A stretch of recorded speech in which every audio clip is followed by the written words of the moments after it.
क्या supreme court ने अलीगढ़ मुस्लिम university के माइनॉरिटी स्टेटस को लेकर फाइनल जजमेंट डिलीवर कर दी है या नहीं? ये वो सवाल है जिसको लेकर कल सिर्फ आम लोग ही कंफ्यूज नहीं थे, बल्कि बहुत से मीडिया हाउसेस और बहुत से स्टूडेंट्स भी कंफ्यूज थे। आज हम इसी पर बात करेंगे कि ये जो जजमेंट आई है सुप्रीम कोर्ट की एएमयू माइनॉरिटी स्टेटस पर, इसका एएमयू पर या बाकी माइनॉरिटी इंस्टीट्यूशन पर क्या इंपैक्ट होने जा रहा है।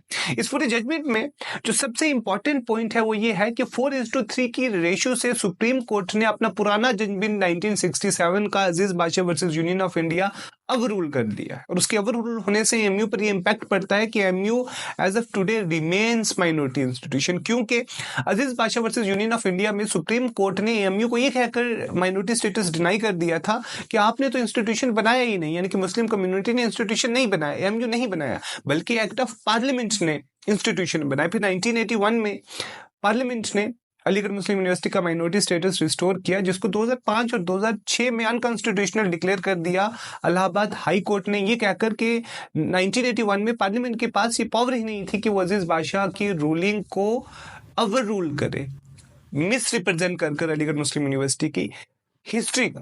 तो पहला पॉइंट ये कि अजीज बादशाह ओवर रूल हो गया है, एएमयू रिमेन से माइनॉरिटी स्टेटस। मगर डायरेक्टली क्या सुप्रीम कोर्ट ने एएमयू के माइनॉरिटी स्टेटस पर कोई कमेंट किया है? तो इसका जवाब है नहीं। अलीगढ़ मुस्लिम यूनिवर्सिटी की माइनॉरिटी स्टेटस को लेकर डायरेक्टली जो जजमेंट आएगी वो एक रेगुलर बेंच के थ्रू आएगी, यानी कि एक अलग से बेंच कंस्टिट्यूट की जाएगी जो अलीगढ़ मुस्लिम यूनिवर्सिटी के फैक्चुअल मैट्रिक्स में जाते हुए जो कंडीशंस लेट डाउन की हैं, टेस्ट लेट डाउन किए हैं इस जजमेंट में, उस पर बेस एक जजमेंट देगी कि अलीगढ़ मुस्लिम यूनिवर्सिटी माइनॉरिटी इंस्टीट्यूशन है या नहीं है। इसके अलावा इस जजमेंट ने बहुत सी ऐसी क्वेरीज को आंसर किया है जो क्वेरीज अलीगढ़ मुस्लिम यूनिवर्सिटी के माइनॉरिटी स्टेटस में एक ऑब्स्टेकल थी। इन क्वेरीज को आंसर कर सुप्रीम कोर्ट ने एएमयू माइनॉरिटी स्टेटस का रास्ता जरूर आसान किया है, मगर ये बेहद बेहतर होता कि सुप्रीम कोर्ट डायरेक्टली इस क्वेश्चन में जाकर एएमयू माइनॉरिटी स्टेटस पर अपना फाइनल डिसीजन इसी जजमेंट में दे देता।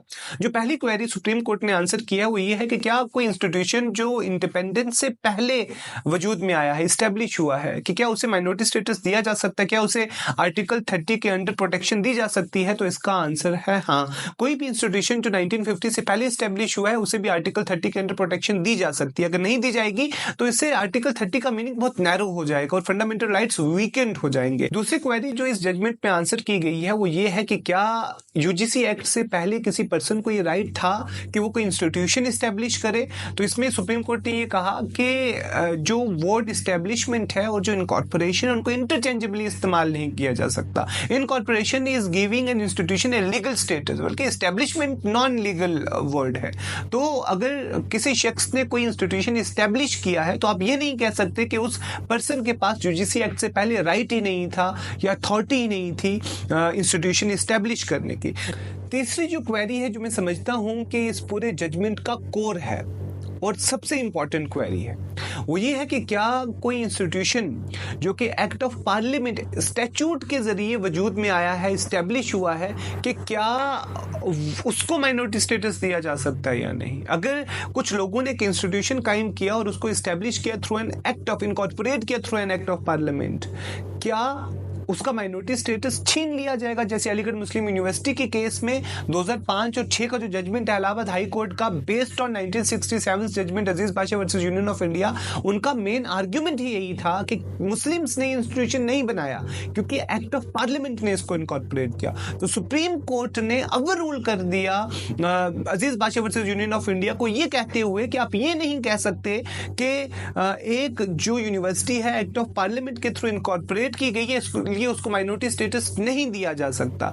ये वो पॉइंट है जिस पॉइंट की बुनियाद पर जो 3 जजेस की बेंच बनने जा रही है अलीगढ़ मुस्लिम यूनिवर्सिटी की माइनॉरिटी स्टेटस को लेकर, वो एएमयू माइनॉरिटी स्टेटस के इंक्लाइनेशन में ये फैसला दे सकती है कि अलीगढ़ मुस्लिम यूनिवर्सिटी माइनॉरिटी स्टेटस है, क्योंकि जो 1967 का जजमेंट है वो रास्ते में नहीं है। 2005 और 2006 के जो जजमेंट्स हैं इलाहाबाद हाई कोर्ट के 2, वो भी अब रास्ते में नहीं है। सुप्रीम कोर्ट ने ओवर रूल कर दिया है इस बात को कि एक्ट ऑफ पार्लियामेंट के जरिए अगर कोई इंस्टीट्यूशन इनकॉर्पोरेट किया गया है तो उसको माइनॉरिटी स्टेटस नहीं दिया जा सकता, या फिर ये नहीं कहा जा सकता कि ये इंस्टीट्यूशन जो है वो उस पर्टिकुलर कम्युनिटी ने नहीं बनाया बल्कि एक्ट ऑफ पार्लियामेंट ने बनाया। इसके अलावा एक और जो आर्ग्यूमेंट था गवर्नमेंट साइड का वो ये कि अलीगढ़ मुस्लिम यूनिवर्सिटी माइनॉरिटी इंस्टीट्यूशन नहीं हो सकता क्योंकि it is an institution of Nations importance.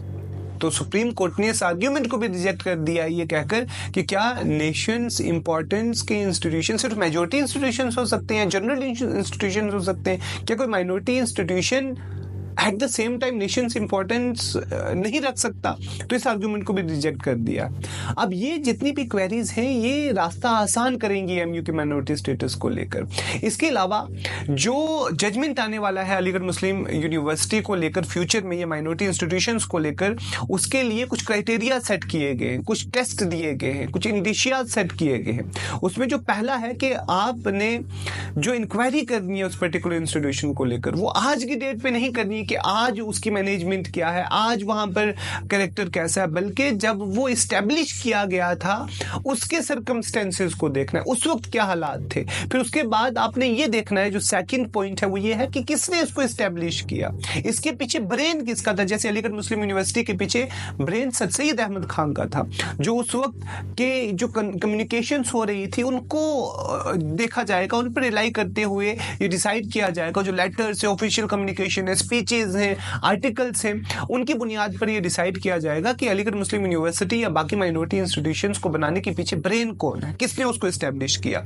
और जो सबसे इंपॉर्टेंट पॉइंट है वो ये है कि पर्पस क्या था इंस्टीट्यूशन का, ये देखा जाएगा। और इस पर्पस को देखने के लिए ये इंपॉर्टेंट है कि उस वक्त जो कम्युनिकेशंस हुई हैं, जो कंपेन्स चली हैं, उसमें क्या रेफर किया जा रहा था, क्या लैंग्वेज इस्तेमाल की जा रही थी, ये सारे सर्कमस्टेंसेस जहन में रखकर डिसाइड किया जाएगा कि कोई इंस्टीट्यूशन माइनॉरिटी इंस्टीट्यूशन है या नहीं है। यानी कि अलीगढ़ मुस्लिम यूनिवर्सिटी के केस में सैयद अहमद खान के जो कम्युनिकेशंस हैं वो क्या है कि मैं मुसलमानों के लिए एक इदारा बनाना चाहता हूँ, मैं मुस्लिम्स के लिए एक यूनिवर्सिटी कायम करना चाहता हूँ ताकि मुस्लिम्स को बैकवर्डनेस से बाहर निकाला जा सके। मुस्लिम्स की कंडीशंस बहुत खराब है, इसलिए उनको बाहर निकाला जाना चाहिए और इसके लिए हम एक इंस्टीट्यूशन बनाने जा रहे हैं। ये पूरी कम्युनिकेशन है। फिर उसके बाद ये भी देखा जाएगा कि सिर्फ आइडिया ही नहीं बल्कि जो स्टेप्स लिए गए वो स्टेप्स किसने लिए, वो स्टेप्स कैसे लिए गए, फंड्स किन लोगों ने इकट्ठा किया, चंदा किन लोगों ने दिया।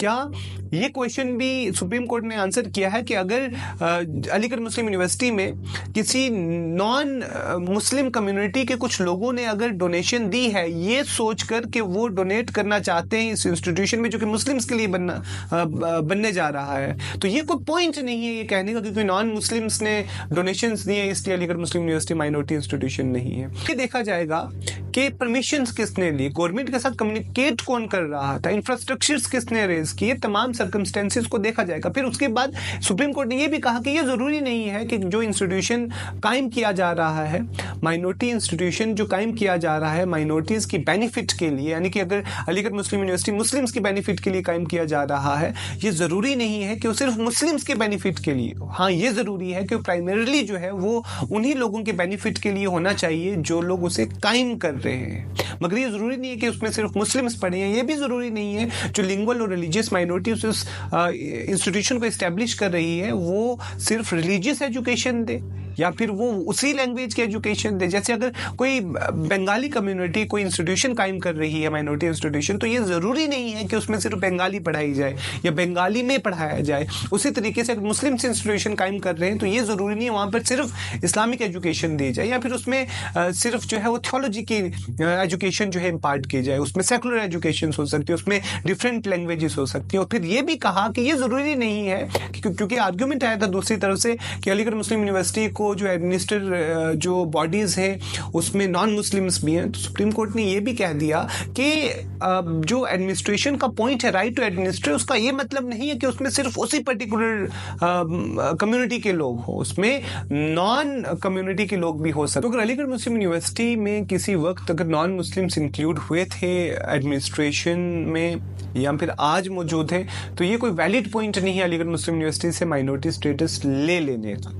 तो ये वो पॉइंट्स हैं जिन पॉइंट्स पर फ्यूचर में अलीगढ़ मुस्लिम यूनिवर्सिटी के बारे में डिसाइड किया जाएगा कि एमयू माइनॉरिटी स्टेटस है या नहीं है। एक bare reading of judgment makes an inference के फ्यूचर की जो जजमेंट है वो अलीगढ़ मुस्लिम यूनिवर्सिटी के फेवर में ही आने जा रही है क्योंकि 2005 का जजमेंट अब रास्ते में नहीं है इलाहाबाद हाई कोर्ट का। अब जो 1967 का जजमेंट है वो भी रास्ते में नहीं है, जो कि ऑब्स्टेकल था वो भी रास्ते में नहीं है। अब चीज़ें बहुत आसान है। आई होप कि जो फ्यूचर का जजमेंट आए वो एमयू के फेवर में ही आए। इस जजमेंट को कंक्लूड करें तो इसमें हमें ये बातें समझ में आती हैं कि इस जजमेंट में सुप्रीम कोर्ट ने सिर्फ कुछ कंडीशंस लेट डाउन की हैं जिसकी बुनियाद पर फ्यूचर में माइनॉरिटी स्टेटस के बारे में डिसाइड किया जा सकता है, एमयू के बारे में डिसाइड किया जाएगा।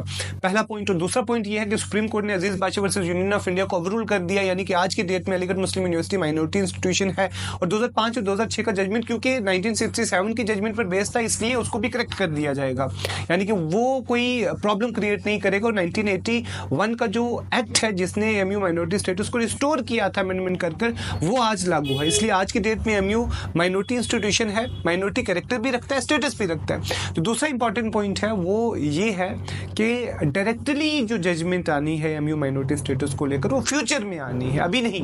वो रेगुलर बेंच क्रिएट की जाएगी, फिर उसके बाद उस पर डिस्कशन होगी, फैक्चुअल मैट्रिक्स में जाया जाएगा कि क्या मुस्लिम्स ने वो इंस्टीट्यूशन कायम किया, सर सैयद के इंटेंशंस क्या थे, क्या सर सैयद ने इस इंस्टीट्यूशन को कायम किया। अब ये नहीं देखा जाएगा कि 1920 में, क्योंकि 1967 का जजमेंट का पूरा फोकस ही 1920 पे था। अब 1920 में नहीं, बल्कि जब इंस्टीट्यूशन के बारे में मूवमेंट चल रही थी, जिन लोगों ने भीख मांग कर चंदा इकट्ठा कर लोगों के घरों में जाकर जो चंदा इकट्ठा किया, वो देखा जाएगा कि उनका इंटेंशन क्या था, पर्पस क्या था, एफर्ट्स क्या थे, उस वक्त की जो कम्युनिकेशन है वो क्या कह रही थी। इन तमाम चीजों को देखने के बाद डिसाइड किया जाएगा कि अलीगढ़ मुस्लिम यूनिवर्सिटी माइनॉरिटी इंस्टीट्यूशन है या नहीं है।